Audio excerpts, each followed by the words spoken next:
Defeat हो गया है। कौन शक्तिशाली देश है, कौन सबसे पावरफुल है, ये आज की तारीख में कहना बहुत कठिन है।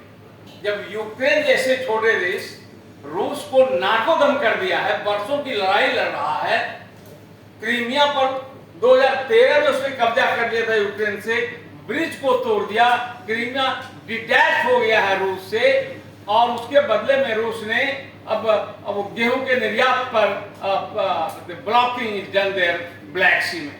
तो ये कहना बड़ा मुश्किल है। अमेरिका इतना शक्तिशाली है और उसके नाको दम कर रखा है छोटा सा देश नॉर्थ कोरिया ने, जिस दिन जो मन आता है धमकी दे डालता है। इसलिए ये कहना कि who is the powerful, who will decide the power destiny of the world has become very very difficult in the present scene. यही कारण है कि पावर ब्लॉक्स, अगर आप एक स्टूडेंट ऑफ जियोपॉलिटिक्स उसको देखें तो आपको लगेगा defining the power block has become very difficult in the present situation. और यही एक बड़ा कारण है कि G20 का महत्व बढ़ते जा रहा है। पावर पॉलिटिक्स का संबंध विश्व राजनीति और भू राजनीति से है, सामरिक परिस्थिति से है। उसके अनिश्चितता के दौर में आर्थिक संबंधों का जो दौर शुरू प्रारंभ हुआ है, वो उस दृष्टि से G20 बहुत महत्वपूर्ण है।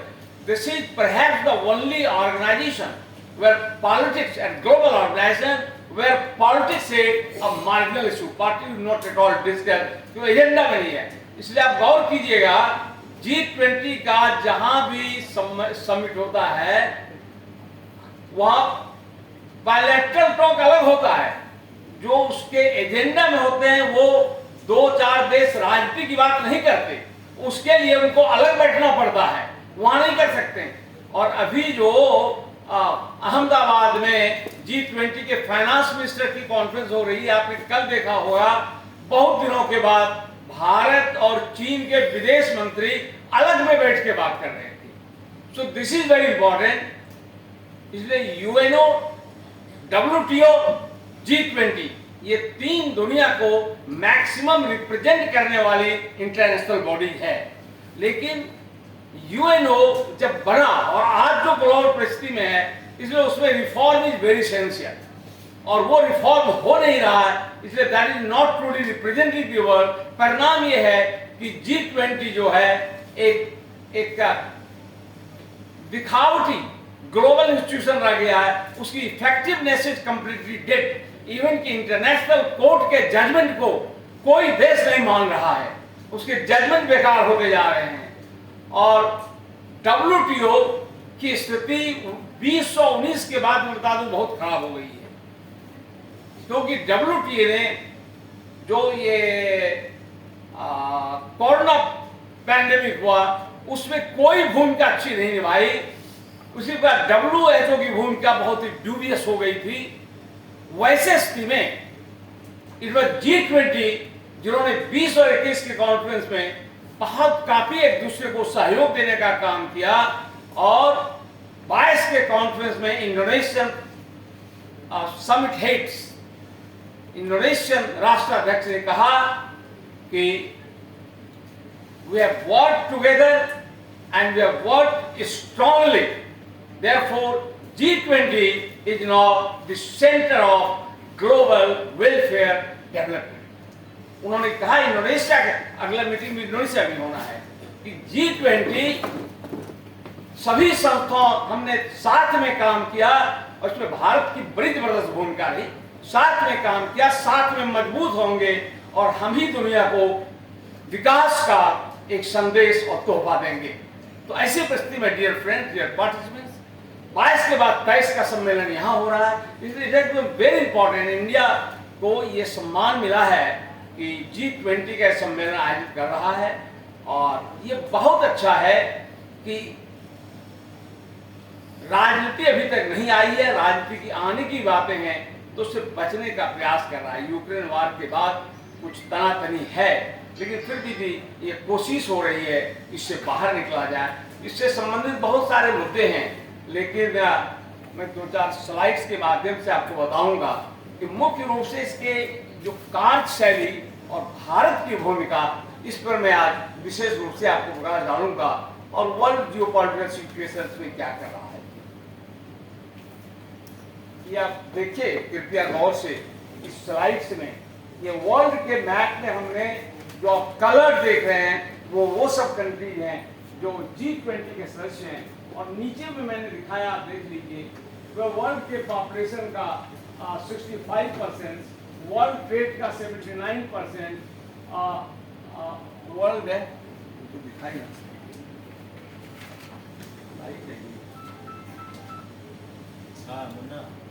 और ग्लोबल पॉपुलेशन का वो लास्ट में दिया हुआ है। वर्ल्ड पॉपुलेशन, वर्ल्ड पॉपुलेशन का वर्ल्ड ट्रेड का 79%, वर्ल्ड इकोनॉमी का 84%, it relates to GDP, world economy का 84% और 79% of world carbon emission, world carbon. ये मैं इसलिए दिखा रहा हूं कि मात्र ये 20 देश हैं जो वर्ल्ड में मेजर इकोनॉमी को कंस्टिट्यूट करता, वर्ल्ड में क्लाइमेट चेंज का मेन या क्लाइमेट डिसऑर्डर का मेन कल्प्रिट भी इसी में सब है। वर्ल्ड ट्रेड इनके कंट्रोल में है, वर्ल्ड जनसंख्या डेमोग्राफिक डिविडेंड्स इनके पास है। तो यूएनओ वर्ल्ड ट्रेड ऑर्गेनाइजेशन उतना ही कमजोर होते जाएगा जितना ही ये कंस्ट्रक्टिव वर्क, क्योंकि वर्ल्ड नीड्स वेलफेयर। आज की दुनिया में welfare, health service, education service, sustainable life system और क्लाइमेट चेंज को रोकना, ये ऐसे मुद्दे हैं जिसमें सर्वाधिक गंभीर बातें G20 में हो रही हैं। अभी आपने पढ़ा होगा कि पेरिस एकॉर्ड में यह तय हुआ था कि इस शताब्दी के अंत तक किसी भी हालत में वर्ल्ड का टेम्परेचर 1.5 डिग्री सेल्सियस से अधिक नहीं बढ़ना चाहिए। और अभी वर्ल्ड मेट्रोलॉजी ने 4 दिन पहले प्रेडिक्ट किया है कि वो बिल्कुल नहीं हो रहा है, it will go up to 3 degree Celsius. विश्व की तापमान अगर 3 डिग्री औसत तापमान बढ़ गई 3 जुलाई को, 1850 के 3 जुलाई को, माइंड इट, 1850 के 3 जुलाई को वर्ल्ड टेम्परेचर था 14 डिग्री सेल्सियस और 2023 के 3 जुलाई को वर्ल्ड टेम्परेचर रिकॉर्ड किया गया 17.3 degree Celsius. That was the hottest day, average hottest in the world, 3 July. और ये it indicates the world is going to have 3 degree more Celsius temperature by the end of the, जिसका मतलब है अंडमान निकोबार द्वीप का एक द्वीप नहीं दिखाई देगा। दुनिया के 2500 द्वीप जो मानव वसित हैं वो सब जलमग्न हो जाएंगे। मार्शल द्वीप आइलैंड्स, सोलोमन द्वीप आइलैंड्स जैसे 10-11 ऐसे देश हैं, मालदीव, जिसके नाम दुनिया के मानचित्र से मिट जाएंगे। आपके यहां पश्चिमी तट पर लगभग 1/3 भाग जलमग्न हो जाएगा। मुंबई शहर का बहुत बड़ा भाग, गोवा के बहुत सारे भाग, केरल के तो मतलब ये कि ऐसी परिस्थिति में G20 बिकम वेरी इंपॉर्टेंट, क्योंकि यूएनओ में जो बातें हो रही हैं और अदर इंटरनेशनल प्लेटफॉर्म उसका एक्सिक्यूटिव फॉर्म नहीं हो पाता है। इसमें चूंकि हर साल इन 20 देशों के अध्यक्ष बैठते हैं और वो डायरेक्ट बात करते हैं, इसलिए वर्ल्ड में ये they are themselves directly responsible. इधर पेरिस एकॉर्ड में बात कुछ हुई, अब 5-7 दिन के बाद बदल गई। आज तक उसके लिए अमेरिका, यूनाइटेड किंगडम जैसे देशों ने प्रस्तावना पेपर पर सिग्नेचर नहीं किया है। India among the few country जिसने कहा, हमारे प्रधानमंत्री ने कहा कि 2070 तक, उसमें टारगेट तक इसमें कहा नहीं, मैं सही बोल रहा हूँ, 2070 तक भारत 0 लेवल इमिशन पर आ जाएगा। तो इन्होंने एक टारगेट दिया, बाकी देश तो कुछ दे ही नहीं रहे हैं। तो इसलिए ऐसी परिस्थिति में G20 वेरी इंपॉर्टेंट, और इसलिए है इसमें सभी विचारधाराओं का देश है, दैट इज इंपॉर्टेंट। अमेरिका भी है, रूस भी है, चीन भी है, फ्रांस है, यूनाइटेड किंगडम, भारत है, ब्राजील, अफ्रीका, तो अच्छे ये सभी प्रकार के विचारधाराओं के देश इसमें हैं। 20 देश नहीं, एक्चुअली इसमें 19 ही देश है। और 20वां है यूरोपियन यूनियन। यूरोपियन यूनियन बाद में मेंबर बना, उसमें 22 देश है। यूरोपियन यूनियन 20 का एक मेंबर बना, जिसकी 44 करोड़ पॉपुलेशन है। लेकिन यूरोपियन यूनियन के 3 देश ऑलरेडी इंडिपेंडेंट है, 4 देश इंडिपेंडेंट मेंबर भी हैं, Germany, Italy, France, United kingdom. Europe के ये 4 देश यूरोपियन यूनियन के आने के पूर्व ही इसके मेंबर हैं। तो इस प्रकार से G20 एक ऐसा प्लेटफॉर्म है मित्रों, जिसमें कि विश्व में एक फंक्शनल इफेक्टिव ऑर्गेनाइजेशन का रूप लिया है। उसके निर्णय की हर साल समीक्षा हो जाती है। अभी जो निर्णय लिया उसको आपने लागू किया नहीं किया, क्यों नहीं किया, क्या समस्या है, इस प्रकार की समीक्षा यूएन तो जनरल असेंबली नहीं होती, सब नेता जाते हैं, भाषण अपना अपने ढंग से लेके चले जाते हैं। सिक्योरिटी काउंसिल में बिल्कुल 5 देशों की जिसको वीटो पावर है, उनके कारण वो तो बंधक बना हुआ है। मॉर्गेज सिक्योरिटी काउंसिल जो सबसे पावरफुल है, वो कुछ लोगों के पॉकेट संस्था बन गई है।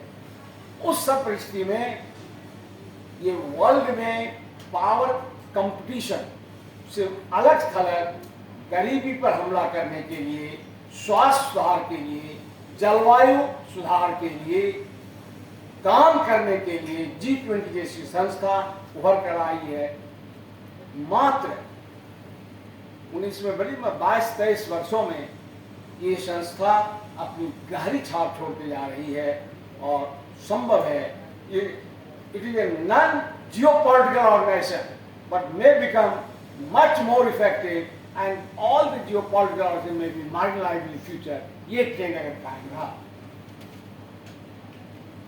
ये देखिए, this is the logo India has opted, और समोन इसकी स्वीकार किया प्रिंसा, वो पूर्व का था, अभी इस साल का ये है G20 लोगो इंडिया। आप अगर इसको गौर से देखें मित्र, तो दिस इज द ग्लोब, 20 का ये ग्लोब है 0, और इसमें देखिए आप कि ये लोटस, इंडिया की नेशनल फ्लावरिंग है, और बीच में आप ये सब देख रहे हैं, is the life system. G20 lotus क्या है, खुशहाली का प्रतीक है, गॉडेस लक्ष्मी का प्रतीक है, खुशहाली समृद्धि के बीच all living species of this planet live in the world, ये इसका एक मैसेज आता है। और ये पूरा ग्रेटर अनंत ब्रह्मांड का इंडिकेटर है, और ये उजला जो है हमारी सादगी का प्रतीक है। और ये saffron colour Indian national flag को भी डायरेक्टली इसमें बताने की कोशिश, हमारा जो मैसेज है इसको सबों ने स्वीकार किया बहुत अच्छे ढंग से। भारत ने जो लोगों दिया इस वर्ष के लिए, it gives A message of growing importance of India in the world। विश्व में भारत के बढ़ते हुए महत्व को इसके बारे में लिख दिया। The G20 logo draws inspiration from the vibrant colors of India's national flag, saffron, white and blue। ये juxtaposite, मतलब बिल्कुल चक्कर लगे, juxtaposite with planet Earth with lotus, national flower India। The Earth reflects India's pro-planet approach to life system, having harmony with nature। ये nature के साथ जीने की कला, यहाँ जलवायु सुधार आदि की बातों को हमने हिडन की। So what I am telling you, G20 country including China is very important, have appreciated the logo India has। इस logo को उन्होंने भी प्रशंसा की है। And now if you say there are it's very important annual meetings are held। थोड़ा सा मैं यहाँ हिस्ट्री बता दूँ आपको कि प्रारंभ ये जो हुआ, राज जी ने बताया कि 1998 में there was Asian economic collapse. आप में से बहुतों को होगा, यंग बच्चे जो बैठे हैं उनको नहीं पता हो। I was the teacher, I become a senior teacher. मुझे खूब अच्छा लगे कि अमेरिकन वॉशिंगटन पोस्ट ने लिखा, Asian tiger has now become Asian cat. एशियाई सिंह एशियाई बिल्ली बन गए। ये साउथ कोरिया के विषय में क्या था। साउथ कोरिया ने 80 से 95 के बीच 11 से 12% एनुअल ग्रोथ में उसकी इकोनॉमी ने ट्रिमेंडस, उसी में सैमसंग आदि बहुत सारी कंपनियां उनके यहाँ आई। मैंने राणा हो गए होंगे, मैंने साउथ कोरिया में सैमसंग का 55 स्टोरी का बिल्डिंग 2000 में देखा, और वो वहाँ बेरोजगारी का आतंक आ गया था, लेकिन सुधार हो रहे थे। तो वो जब अमेरिका के पास पहुंच गया कि त्राहिमाम की स्थिति है, स्पेशल पैकेज दिया जाए। अमेरिका ऑलरेडी 1997-98 में कई देशों को आर्थिक पैकेज, फूड पैकेज और मिलिट्री पैकेज, अमेरिका की अलग कहानी होती में दूर नहीं, लेकिन अमेरिका की ये था जब 97-98 दौर आए तो वो वेलफेयर पैकेज से ज्यादा मिलिट्री पैकेज दे रहा था, जिसका सबसे one of the major gainer was Pakistan. आज पाकिस्तान गिर रहा है तो भी नहीं मिल रहा उसको अमेरिका से, लेकिन उस समय पाकिस्तान उसके बड़े दुलारे थे, उसके गोद में रहने वाला था। पाकिस्तान को दे रहा था, सऊदी अरब को, अरब देशों को और कई देशों को। तो अमेरिका वाज नॉट रेडी, और उसको लग भी रहा था कि मेरे ही मार्केट को छीन रहा है। इसी प्रकार से सिंगापुर का ग्रोथ कोलैप्स कर गया। Singapore, south Korea, partially of Malaysia and partially of Japan, ये 4 एशिया के आर्थिक सितारे थे, और चारों में जब कोलैप्स हो गया तो it was a major economic collapse. चारों को प्रोटेक्शन या आर्थिक फाइनेंशियल सपोर्ट की जरूरत थी। चारों ही G7 के पास पहुंच गया। त्राहिमाम कर बोला अब हम लोगों को कुछ मदद कीजिए। अमेरिका वाज डोमिनेटिंग G7, इसलिए उन्होंने कहा कि आप हम ही सिर्फ क्यों करें, और बहुत सारे देश हैं उनको आगे आना चाहिए जो कुछ कर सकता है, या और देशों को किसकी क्या जरूरत है, एक global financial and economic support policy बने। उसी क्रम में G7 ने 1999 में एक रिपोर्ट रिकमेंड किया कि सितंबर में, दिसंबर में मीटिंग हुई कि finance minister and governor of central bank, जैसे रिजर्व बैंक ऑफ इंडिया है, इन देशों के 19 देशों का एक जगह बैठे एक पॉलिसी निर्धारित करें। And that's why it started as a meeting of finance minister and governor of central banks of 19 countries. वो दिसंबर 1999 में बर्लिन में पहली बार बैठा, और वहीं से शुरू हुआ कि हर साल every year economic and financial position will be assessed, reviewed, और उसी में तय हुआ कि इस मीटिंग में इंटरनेशनल मॉनेटरी फंड और वर्ल्ड बैंक के अध्यक्ष को भी बुलाया जाए, क्योंकि दे आर द एजेंसी वो provide financial support for growth and development. Since then वो आज तक आते हैं, वो विशेष आमंत्रित अतिथि के रूप में। इस बार भारत के प्रधानमंत्री के भी प्रयास से हुआ कि नहीं एशियन डेवलपमेंट बैंक को भी इसमें जोड़ा जाए। So this year first time Asian development bank will participate in this. तो इस प्रकार के प्रयास से एक बहुत अच्छी शुरुआत हुई, लेकिन 1907-8 में, 7 में खासकर 2007 में एक प्रकार का ग्लोबल क्राइसिस वजह कि अमेरिकन फाइनेंस में भी क्राइसिस हो गया। देखिए अमेरिका की भी अपनी समस्याएं थी उस समय, जो लगभग सेम समस्या में चीन जा रहा है, ट्रैक हो रहा है चीन, लेकिन सचेत है, अमेरिकन एक्सपीरियंस है। अभी चीन को क्या प्रॉब्लम है मैं बता दूं, चीन की बेरोजगारी और इंटरनल इकोनॉमिक ग्रोथ बहुत डिक्लाइन कर गया पिछले वर्ष। कारण ये है कि चीन ने अपने पैसे जो उनके सेंट्रल बैंक्स में थे, लोगों के पर्सनल डिपॉजिट्स थे, फिक्स डिपॉजिट, उसको लेकर दुनिया के लगभग 60-65 देशों में इन्वेस्ट कर दिया है। श्रीलंका को दे दिया है बहुत पैसा, पाकिस्तान को दिया है, और कई देशों में। अब उन देशों को दिया है जो लौटाने की स्थिति में नहीं है। अब वहां पर इंटरनल इकोनॉमिक ग्रोथ के लिए banks of China are not in position to provide financial support. और चाइना की समस्या हो गई है, वो वर्ल्ड बैंक से, IMF से, आदि से लोन, क्योंकि वो तो अपने को समझता सुपर पावर होने जा रहे हैं, तो हम लोन मांगना शुरू करेंगे तो लोग क्या कहेगा। तो चीन एक ऐसे रंजाल में भी फंसा हुआ है। अब ये है कि उनके अपने इंडस्ट्रीज भी बड़े खपा है नपा है। आपको मालूम है कि नहीं, मैं नहीं जानता, लेकिन 2023 की एक इंटरनेशनल रिपोर्ट कहता है कि चीन, भारत, रूस और अमेरिका, इन 4 देशों के पास एक बड़ी समस्या तेजी से उभर रही है। इन देशों के अमीर इन देशों को छोड़कर दूसरे देश में बस गए। उसमें नीरव मोदी, उनके जैसे लोगों के नाम नहीं ले रहा, वो जो कि टैक्स पेयर है, सही ढंग से पैसा लगाते हैं, उनके पैसे फिक्स हैं। बैंक अब उसको रिटर्न नहीं कर पाए। वो अब मेजर इन्वेस्टमेंट कर रहे थे 100 करोड़ 200 करोड़, तो 1000 करोड़ रुपये के मालिक, 1000 करोड़ मिनिमम 1000 करोड़ के 6500 भारतीय 2022 में माइंड 6500 भारतीय 100 परिवार विदेशों में बस गए जाते, और वही लगभग 2800 चीन से, 2000 के आसपास अमेरिका से, और 7000 करीब अमीर रूस के और जो यूक्रेन, ये सब विदेशों में विथ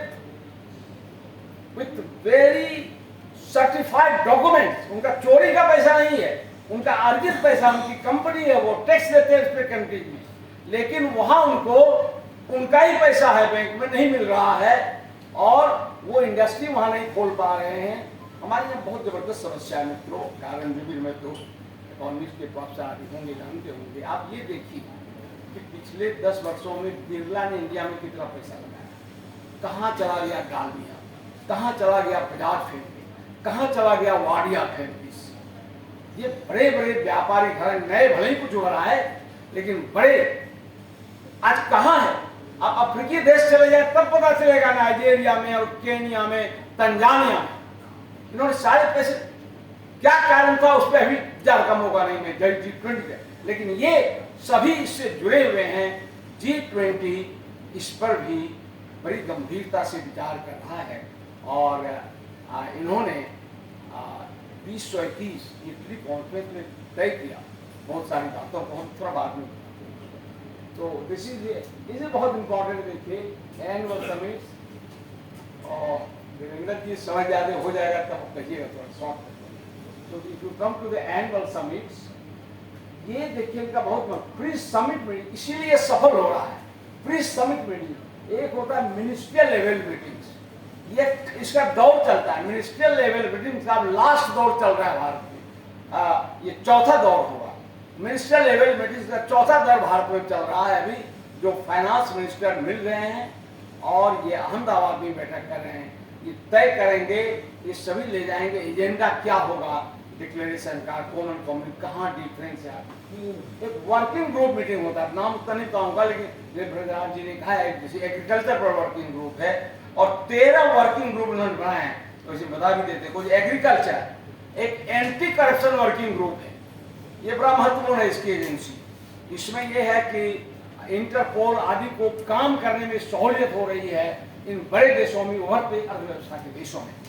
और फिर है इनका एक कल्चरल वर्किंग ग्रुप, एक है development working group, digital economy working group, disaster risk reduction working group, education working group, employment and labour working group. इसी employment and labour working group की मीटिंग 2 महीने पहले पटना में हेल्ड की गई, क्योंकि जिस देश में ये होता है सम्मेलन, वो अपने अन्य शहरों में इसकी मीटिंग कर सकता है। पटना में इसकी मीटिंग हुई थी, सारे देशों के रिप्रेजेंटेटिव आए थे, और उसमें वो भी आ गए थे पटना में जो एजुकेशन टूरिज्म ग्रुप के थे।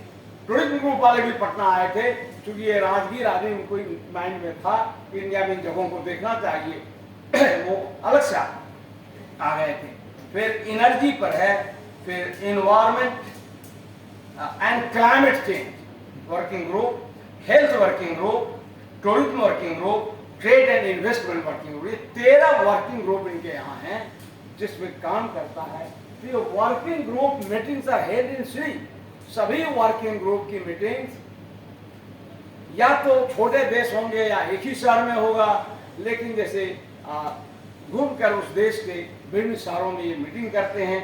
और चूंकि इसका असर ये होता है कि समिट मीटिंग में जल्दीबाजी की कोई बात नहीं होती है।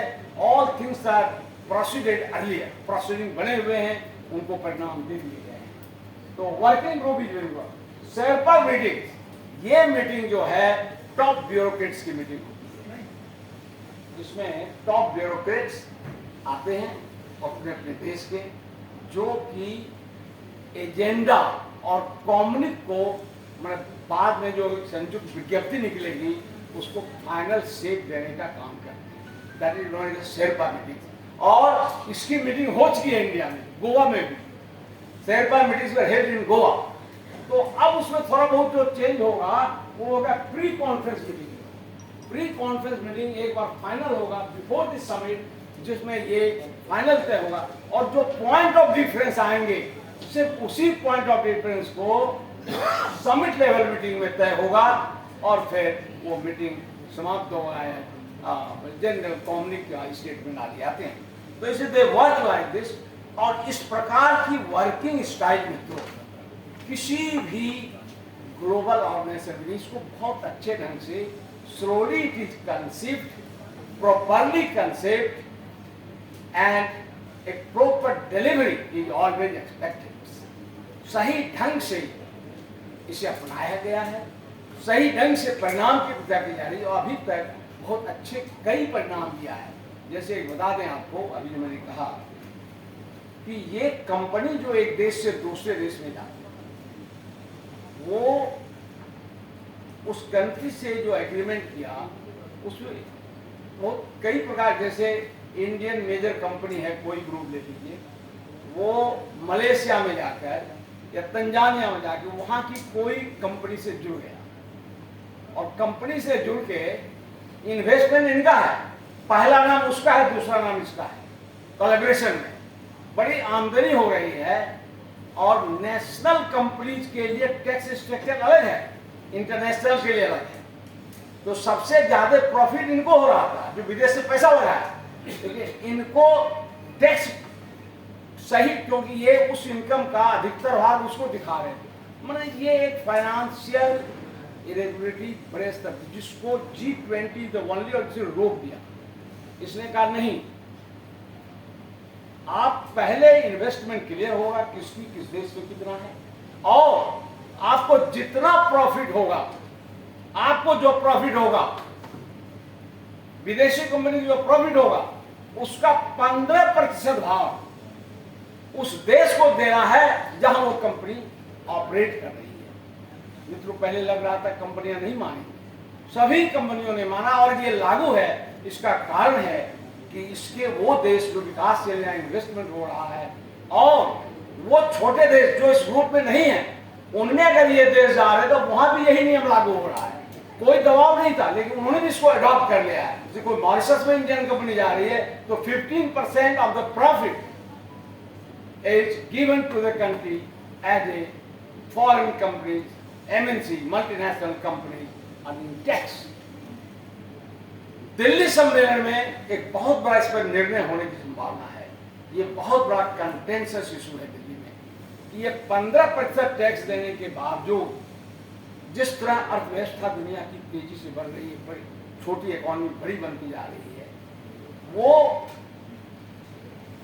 जैसे भारत की कंपनियां विदेशों में चली गई, अपने यहां नहीं इन्वेस्ट कर रहा, चीन की कंपनियां भाग रही हैं, अमेरिकी कंपनी है, तो ये जाकर वहां बहुत कमा रहे हैं। तो यहां प्रस्ताव है एक सर्टेन लिमिट के ऊपर जो प्रॉफिट होगा, certain limit is not fix up till now, या वो कर रहे हैं वर्किंग ग्रुप आदि में तो भी क्लियर नहीं हुआ, इतना तक प्रॉफिट में रहेगा। वैसे इनकम टैक्स में कैसे स्लैब है, इतना तक है तो 10% दीजिए, 30%। सिमिलर स्लैब ऑफ टैक्सेशन को लाने का प्रस्ताव है दिल्ली में, जिसका उद्देश्य ये है कि डिस्पैरिटी दुनिया में घटेगी, गरीब देशों को टैक्सेशन से मिलने वाले लाभ से वो सस्टेनेबल डेवलपमेंट गोल्स की तरफ बढ़ेंगे। So again I am telling you, G20 is away from the politics, और ये ग्लोबल जियोपॉलिटिक्स को अपने आप खत्म करेगा, नेचुरल डेथ की तरफ ले जाएगा और विकास के रास्ते को अधिक मजबूत करेगा। तो ये सब इशूज हैं।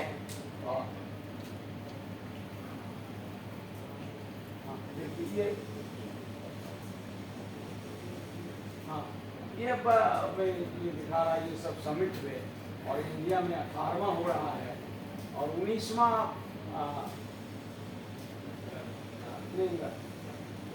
India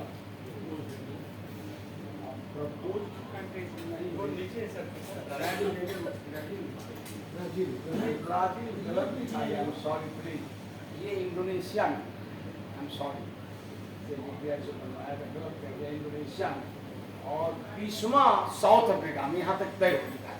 I am sorry this is wrong, propose 2024 will be held. Indonesia में तो हो चुका है, इंडोनेशिया में, ब्राजील और साउथ अफ्रीका, ब्राजील और साउथ अफ्रीका, ठीक है, ठीक दिया। ब्राजील पहले हुआ है, इंडोनेशिया पहले हो गया है। So friends, this is the list. Now major goals of Delhi Summit, major goals of Delhi Summit, ये और मेजर इशू जो दिल्ली समिट में उठेंगे वो है ये बहुत बड़ी थी दिल्ली के समिट में एक है कि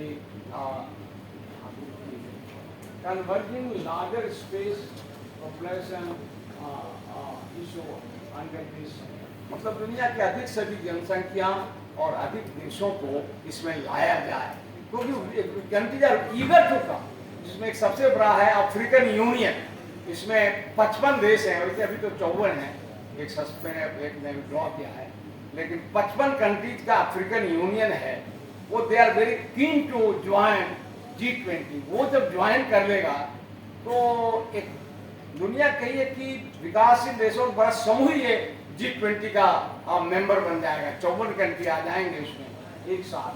और भारत से अप्रोच किया है और शेरपा मीटिंग में जो गोवा में भी हुई, वहाँ लगभग इस पर सहमति बन गई है कि इंडिया की तरफ से प्रस्ताव रखा गया कि अफ्रीकन यूनियन को इसमें ज्वाइन कराया जाए। तो शेरपा मीटिंग्स में तय हो गए हैं कि अफ्रीकन यूनियन भी जुड़ेगा। जैसे अफ्रीका यूनियन जुड़ेगा, देखिए विकास का एक नया स्वरूप, और मुख्य रूप से क्लाइमेट के, क्योंकि होल अफ्रीका, खासकर नॉर्दर्न अफ्रीका, सदर्न अफ्रीका के भी कुछ भाग अभी हीट वेव से ग्रसित है, बहुत ज्यादा तापमान बढ़ते जा रहा है। आपने पढ़ा होगा कि टेम्परेचर इंडेक्स तेहरान एयरपोर्ट का कुछ दिन पूर्व 67 डिग्री सेल्सियस पहुंच गया, आग लगने वाली 67 डिग्री कंपोजिट टेम्परेचर इंडेक्स, वो मेट्रोलॉजिकल टर्म है। मैं आपको बता दूं कि वो मतलब कि आपको सिंपल जो रीडिंग लेते हैं वो 1-2 डिग्री 2 डिग्री करीब कम हुआ, तो कंपोजिट टेम्परेचर इंडेक्स वो 67 डिग्री। तो बड़ी समस्याएं जो है उस पर वो क्या होगा। और इंडिया ने अपनी तरफ से इस बार विद द परमिशन, देखिए एक ट्रियोका कंसेप्ट है इसमें ये है कि महत्वपूर्ण मुद्दों पर 3 देश मिलकर विचार करेंगे, एक past president, present president and the next president, यानी इंडोनेशिया, भारत और ब्राजील, इन तीनों को सहमति बनी।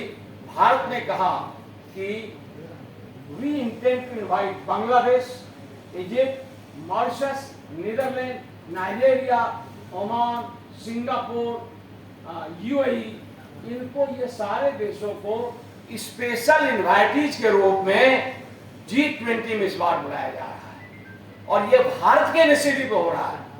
Spain is already a permanent special invitee, Spain already है, आता है हर साल, लेकिन इन लोगों को पहली बार बुलाई जा रही है स्पेशल इन्विटेशन के द्वारा, और they all are from there. और एजेंडा का जो ऑपरेशनल पार्ट है वो उसके बाद है ग्रीन डेवलपमेंट। देखिए ये इनका मेन मुद्दा है, green development, climate change, finance and life system, 4 ये है। ग्रीन डेवलपमेंट मीन्स ये बिल्डिंग में इतनी बत्तियां जल रही हैं, अब ग्रीन आर्किटेक्चरल कंसेप्ट आ चुका है। आपके साउथ बिहार सेंट्रल इंस्टीट्यूट बने, आप देखें बहुत सारे बिल्डिंग ग्रीन आर्किटेक्चर के अंदर, दिन में आपको बत्ती जलाने की जरूरत नहीं है, एसी खोलने की जरूरत नहीं है, सो ग्रीन आर्किटेक्चर पर खास के विशेष जोर दिया जा रहा है, with multi storey buildings with reflected sunlight, sun rays, जिससे कि हीट इफेक्ट कम होगा। इस प्रकार का green development, not simply the surface green, that structural green is also the part of agenda. This is green development. दूसरा है climate change, climate change particular climate suddenly इस बार आप देख रहे हैं कि ऐसे आंधी तूफान या हीट, पूरा यूरोप जल रहा है, अमेरिका जल रहा है। अमेरिका तो तवा है, इतना विकसित, अब तो सब जगह एक ही है। भारत में बाढ़ देखिए, अमेरिका में देखिए, चीन में देखिए, ये सब जगह बाढ़ है। पहले ये था कि हमारे यहाँ बर्बाद यदि को दे, अभी तो अमेरिका भी इसी प्रकार तबाह हो रहा है। इमरजेंसी वन स्टेट अमेरिका में जो वाशिंगटन के पास पश्चिमी तट पर है, वायमिंग स्टेट के गवर्नर ने वहाँ इमरजेंसी लागू कर दिया बाढ़ को निपटने, बल्कि हम उनसे ज्यादा इफेक्टिवली बाढ़ को निपट सके। तो इस प्रकार से उन लोगों को उसका एक्सपीरियंस, उनके यहाँ हमारे जैसे ये NRDF जैसे वेल स्किल्ड क्वालिफाइड ग्रुप भी नहीं है जो हमारे यहाँ। तो ये है एजेंडा इनका। और फाइनेंस बराबर रहता है, लाइफ मतलब अगेन है बायोडाइवर्सिटी, सस्टेनेबल डेवलप जैसे बिंदुओं पर काम करना। अच्छा, progress of central goals, technological transformation, ये भी, और डिजिटल, ये दो भी महत्वपूर्ण है। खासकर डिजिटल ट्रांसफॉर्मेशन के अंतर्गत ये करेंसी एक्सचेंज पर विशेष जोर है। देखा होगा ऐसे यूएस और भारत ने UPI का एक्सचेंज किया। आज सिंगापुर के साथ भारत का हो गया है कि 60,000 रुपया तक आप 1 मिनट में अपने अपने मोबाइल से आप अप टू 60,000 ट्रांसफर कर सकते हैं। उस ऐप को सिर्फ लगाने की आपको जरूरत नहीं। तो इस प्रकार से digital economy, climate change, finance, ये सभी मुद्दों पर विभिन्न वर्किंग ग्रुप ने काम किया है और वो शेरपा मीटिंग्स में रखे गए और फाइनली विल कम देयर। और ये नेक्स्ट है पॉलीपोलर वर्ल्ड में नॉट बी वेरी, मैं अभी आपको कह रहा था, ये सब जो हो रहा है, इसलिए अब वो जियोस्टैटिक ब्लॉक, जियोपॉलिटिकल ब्लॉक्स बिल्कुल कमजोर रहते हैं। And this body has no interest in that and collective partnership will be effective. ये हो रहा है, इसमें एक कंसेप्ट ही है कलेक्टिव पार्टनरशिप का। and then even a small country shall have its global presence, global importance। अगर एक फ्रीडम यूनियन आ गया तो इस प्रकार से ये कलेक्टिव पार्टनरशिप डिफाइंड और G20 will define different terms में। तो ये सारे इसके हमारे एजेंडा हैं, थोड़ा जल्दी करके मैं हो रहा है। एंड मित्रों, ये देखिए चेंजिंग पावर क्वालिटी एंड ये वर्ल्ड में बहुत परिवर्तन जो आया। G7 will start to favour had already started, तो प्रोग्राम निकल रहा है। तो G7 पर बड़ा हैवी दबाव था, उनकी अपनी भी समस्याएं, लिमिट्स हैं। आप देखिए उनका वर्क फोर्स घटते जा रहा है, सारे विदेशी आ रहे, पता नहीं आप समझेंगे नहीं। 2050 में कह रहे हैं कि अफ्रीका का 45% पॉपुलेशन, यूरोप की 45% पॉपुलेशन एबव 60 ईयर्स होने जा रहा है। 2050 में यूरोप की 45% पॉपुलेशन एबव 60 ईयर्स हो जाएगा। तो ये demographic crisis, who will run the industry, ये रोबोट आदि नहीं चला सकता दुनिया पर, उसके लिए ह्यूमन पावर चाहिए। तो इसीलिए G7 बड़ा इस पक्ष में है कि G20 मजबूत हो। G7 का भरोसा धीरे धीरे WTO यूनियन में भी कमजोर हो रहा है। And then energy sector trade will make it more effective, bound to help for during the time of pandemics and financial, ये एस्टैब्लिश हो गया। कोरोना पीरियड और फाइनेंशियल क्राइसिस के समय में, global finance crisis, Asian crisis, दोनों में G20 in spite of different geopolitical ambition, हो सकता है थोड़ा geopolitical तो सभी देशों का है, geopolitical ambition will come together in G20 for economy, communication, labor, culture, climate change, जो group मैंने बताया, trade, health and all other issues, they are supposed to come together। मित्रों, इसमें G20 जो दिल्ली में हो रहा है, इसमें दिया सम पॉइंट्स ऑफ कंटेंशन, या जिस पर काफी कुछ है कि कॉमन कम्युनिटी बनेगा या सामूहिक जो आता है अंत में, क्या कहते हैं उसको, वो ये प्रॉब्लम है कम्युनिटी। उसमें यूक्रेन वार सबसे बड़ा आ रहा है, क्योंकि कुछ कंट्रीज उसमें यूक्रेन वार यहां तक कहना चाहते हैं कि यूक्रेन वार बंद हो, सिर्फ इतना ही जोड़ना चाहते हैं। इवन इंडिया इज ऑल्सो, ये वार खत्म हो। लेकिन चीन और रशिया को इस पर भी आपत्ति है, Ukraine should not come anywhere. तो अभी इस पर वी होप कि कोई शेरपा मीटिंग तक में इसमें सॉल्यूशन नहीं हुआ है। और दूसरा जो है इकोनॉमिक क्राइसिस,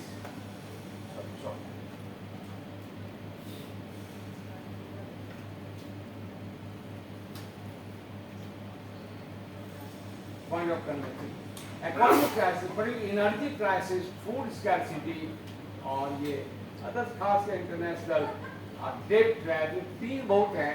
खास के एनर्जी क्राइसिस का ये एक ऐसा शेप ले चुका है, आप सबों को प्राय मालूम होगा कि भारत क्रूड ऑयल आयात कर रहा है रशिया से, और इसको रिफाइन करता है, गुजरात के पोर्ट से रिफाइन करता है, क्योंकि एनर्जी एक्सपोर्ट का एक इंटरनेशनल लॉ है कि जिस फॉर्म में एनर्जी लाए उसी फॉर्म में आप एक्सपोर्ट नहीं कर सकते। तो हम उससे लाते हैं, गुजरात के पोर्ट पे रिफाइन करते हैं, और तब उसको यूरोपियन कंट्रीज को भेजते हैं। पहले यूरोप डायरेक्टली, तो whether this energy of is of Russia और नॉट, यूरोप कह रहा है। Similarly Turkey is not doing, Turkey खरीद रहा है रूस से और यूरोप को भेज रहा है रिफाइन करके। तो ये whether it is healthy in the keeping the good relations among the G20 और नॉट, इस प्रकार की परिस्थितियां सही में अच्छी है या नहीं, ये भी एक मुद्दा है। और फ्रिक्शन और क्लाइमेट चेंज पर भी आपको बता दें मित्रों बड़ा तनाव है, और डिफरेंस जियोपॉलिटिकल एम्बिशन। लेकिन एक और जो trend side line summits bilateral meeting, ये एक बहुत गड़बड़ हो रहा है। मतलब G7 हो रहा है और शाम को सभी देश अपने अपने हितों के लिए अलग अलग मीटिंग करते हैं, तो इसलिए वो एक नई टेंडेंसी उभर कर आई है जिस पर रोक लगने की जरूरत है। अब food law economic power blocks भी हैं, common policy on energy food, ये G20 को बनाना है, कॉमन पॉलिसी ऑन एनर्जी, जिसे को food law economic power bloc है। फूड, हेल्थ एंड क्लाइमेट, ये चार पर sideline meeting are becoming more effective. तो ये कुछ इसके गड़बड़ बात है। और changing order of the power blocs, या फिर पहले सेकेंड वर्ल्ड वार से Russia, Soviet Union, American power लेते, अभी सिर्फ आपको यही कह सकते हैं कि पावर ब्लॉक का कंसेप्ट अब धीरे धीरे खत्म हो रहा है। एम्बिशन है बहुत लोगों को, लेकिन अमेरिका को नॉर्थ कोरिया चुनौती दे रहा है, यूक्रेन उसको दे रहा है, हर छोटे बड़े देश इतने उलझे हुए हैं, ये कहना कि who is the ring master बहुत कठिन है आपके। ये खास बता दें, अभी चूंकि इंडिया में हो रहा है, इसलिए इट इज वेरी इंपॉर्टेंट कि इंडिया किस प्रकार की अंतर्राष्ट्रीय राजनीति चल रहा है, यहाँ इंडिया क्या है, देखिए बहुत महत्वपूर्ण है। तो इंडिया के अगर आप फॉरेन पॉलिसी देखें, इंडिया के अप्रोच टुवर्ड्स द वर्ल्ड, तो आप ब्रॉडली इसको तीन भाग में बांटते हैं: Nehruvian policy, concentric zone policy और मोदी मैजिक। ये तीन भाग में आपको बांटना होगा। नेहरूवियन पॉलिसी क्या था? नन अलाइन, मतलब कि बड़े पावरों से दूर। सो वो एक ऐसी पॉलिसी थी कि हम बड़े लोगों के गलत अच्छे पर ना बोले, हम अपने एक समूह के, ये समूह बनने से क्या हुआ, ट्रांसफर ऑफ टेक्नोलॉजी नहीं हो पाया, रैदर ट्रैप बढ़ते गया गरीब देशों पर, इन पर ऋण बहुत बढ़ते गया। तो वो ठीक था, लेकिन ये भी हुआ, उस पॉलिसी के मेन आर्किटेक्ट तो क्रिस मेनन थे, जिसमें भारत ने अपने पड़ोसियों को बहुत इग्नोर किया शुरू के दिनों में, जिससे क्राइसिस बढ़ा, पड़ोसियों के साथ इफेक्टिव सॉल्यूशन की कोशिश नहीं हुई, जिसे चाहे चीन हो, वो अभी बांग्लादेश बना, ये सारे देशों के साथ बढ़े। दूसरा ये है कि जो कंसेंट्रिक उनका वो देखिए वो ज्यादा नहीं सफल दिन चला। That was the policy of Indra Kumar Gujral. जब वो विदेश मंत्री थे, प्रधानमंत्री थे, गुजराल का एम्फेसिस था। एंड गुजराल की पॉलिसी चंद्रशेखर भी आई थी कि हम वर्ल्ड को 3 कंसेंट्रिक जोन में लें, जियो पॉलिटिकली, इकोनॉमिकली। पहला वो हमारे जो पड़ोसी देश है उसके साथ ही सबसे अच्छा संघ बनाए जो सार्क के रिवॉल्यूशन आदि का कारण था। इसके बाद दूसरे सर्किल में था वो देश जो एशियन कंट्री है, अफ्रीकन कंट्री है, और थर्ड सर्किल में था अमेरिकन एंड यूरोपियन कंट्री। हम कम ही कैसे कहते हैं, बहुत कौन यार कम ही आमदनी है लेकिन खुशहाल रहिए, जो है उसी में खुश रहिए। That was the basis. तो उसमें तनाव बहुत घट गया था पड़ोसी देश। दैट वाज द पीरियड जिसमें पड़ोसी देशों से तनाव बहुत कम हुआ। और ये बताएं आपको, मोदी पॉलिसी जो है इसके 2 आर्किटेक्ट हैं, डभोल, अजीत डभोल और जयशंकर। ओबामा की अपनी ऑटोबायोग्राफी आई है जिसमें उन्होंने 5 इंडियंस की चर्चा की है। उसमें 5 ही अच्छे आप देखिए, सोनिया गांधी, राहुल गांधी, मोदी, सुषमा स्वराज, अजीत डोभाल एंड जयशंकर। इन 6 व्यक्तियों की चर्चा की है जिसमें उन्होंने, Ajit Doval at that time was the foreign secretary of India, उसने कहा था कि भारत की विदेश नीति को सही दिशा देने के लिए ये व्यक्ति बहुत। तो अभी जो हमारी approach to global geopolitics, global economy, global है, वो 3 बिंदुओं पर है। Collective partnership, economic autonomy, strategic sovereignty. इसका नाम भी 3 दीजिए आप। Collective partnership, G20 is a very good example of collective partnership. Now we believe in collective partnerships. Shanghai cooperation के मेंबर्स हैं, एशियान को हम कोऑपरेट कर ऑब्जर्वर के रूप में हैं, और जो भी इंटरनेशनल बॉडीज है भारत उसमें एक्सचेंज ऑफ व्यूज, आइडियाज को महत्व देता है। एंड और 160 देशों को भारत ने कोरोना काल में फार्मास्यूटिकल सप्लाई किया। ये वर्ल्ड रिकॉर्ड है, किसी देशों ने इतने देश को नहीं दिया। उसमें बहुत सारे फ्री भी दिए गए। तो इस प्रकार से ये कलेक्टिव पार्टनरशिप और इकोनॉमिक ऑटोनॉमी का जो इनके अर्थ हैं वो ये है कि ये आत्मनिर्भर भारत का कंसेप्ट आया, मेक इन इंडिया का है।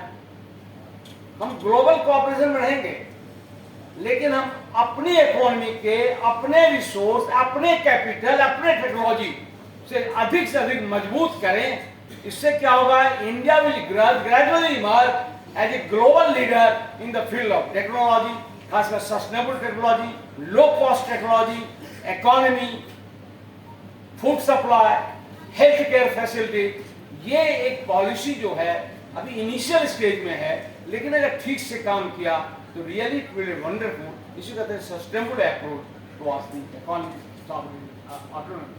और स्ट्रेटेजिक सॉवरेनिटी सबका यहाँ किया है, क्योंकि भारत अभी यूक्रेन वार के समय बिल्कुल साबित कर दिया आपकी स्ट्रेटेजिकली विषय में। हमने राफेल भी लिया, कई देशों के दबाव के बावजूद रूस से आर्म्स इंपोर्ट को हमने कम नहीं किया है।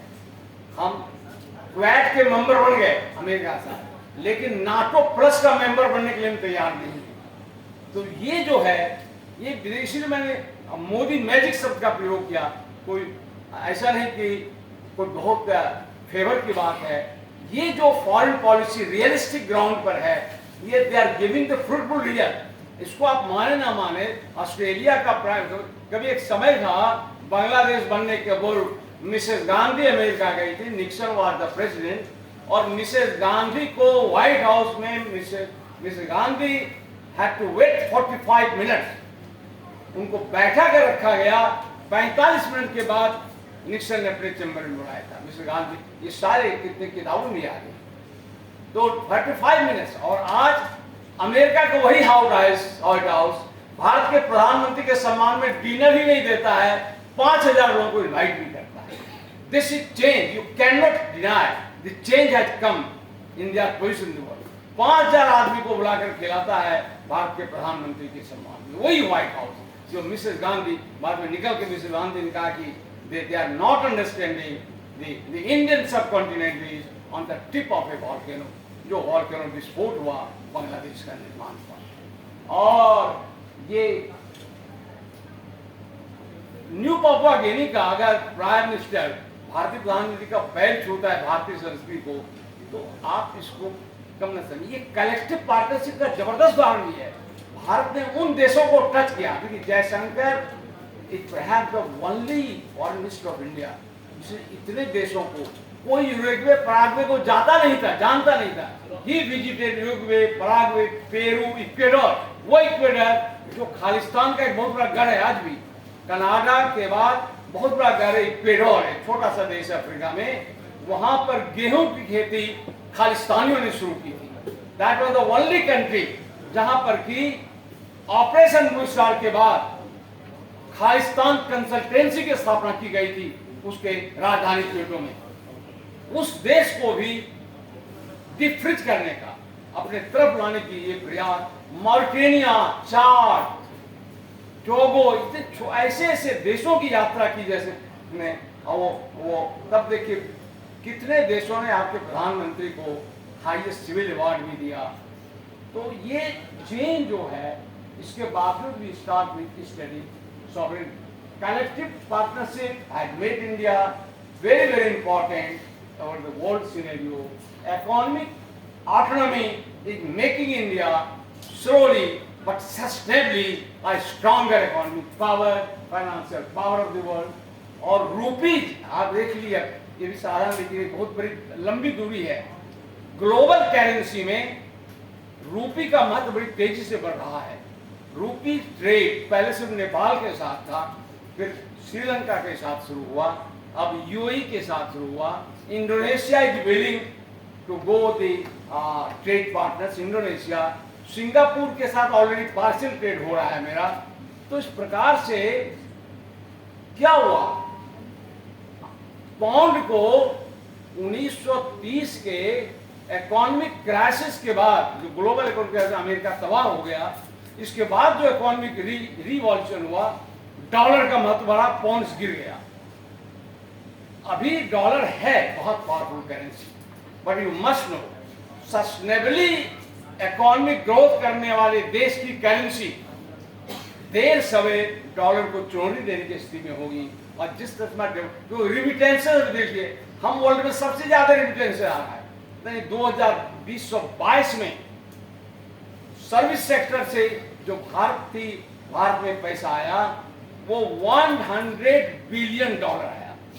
अब मान लीजिए 100 बिलियन डॉलर, और पाकिस्तान का पूरा बजट है 86-87 बिलियन डॉलर। जितना पाकिस्तान का पूरा बजट है उतना ही ट्रेड हमारा यूएई जैसे छोटे देश से है, और उससे अधिक पैसा भारतीय जो विदेशों में रहते हैं वो कमा के भेज रहा है।